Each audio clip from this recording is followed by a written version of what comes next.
తెలిసిన తర్వాత మేము ఓనర్కి ఫోన్ చేసి అడిగినాం. ఓనర్కి ఫోన్ చేసి అడిగితే ఆయన ఒక బల్జ కులంకు సంబంధించిన వ్యక్తి, ఆకుల ప్రవీణ్ కుమార్ అని చెప్పి వికారాబాద్ లోకలే. అయితే మేము అడిగినాం అతన్ని, ఇట్లా షెటర్ ఎట్లా ఇచ్చినావు నువ్వు, అది కరెక్ట్ కాదు కదా, నువ్వు ఒక హిందూ మతానికి చెందిన మనిషి, ఒక ముస్లిం వ్యక్తికి ఎట్లా ఇస్తావు నువ్వు షెటర్ అని చెప్పి అడిగినాం.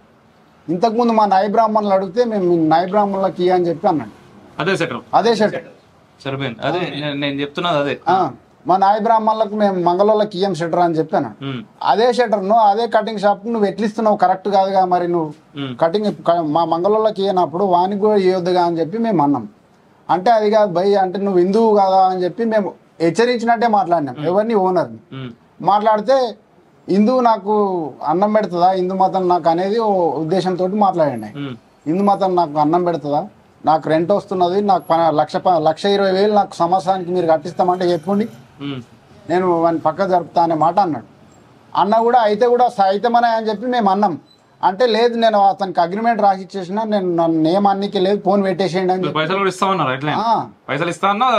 లేదన్నాడు. మేము అట్లా కూడా మేము మా వాళ్ళు ఎవరైనా పెట్టుకుంటారో, నీకు అట్లా ఇబ్బంది జరిగితే నువ్వు అతను కట్టేయాల్సి వస్తా అని అనిపిస్తే మా వాళ్ళు ఎవరైనా చేసుకుంటారు అని చెప్పి చెప్పినాం. ఆయన కూడా వద్దన్నాడు.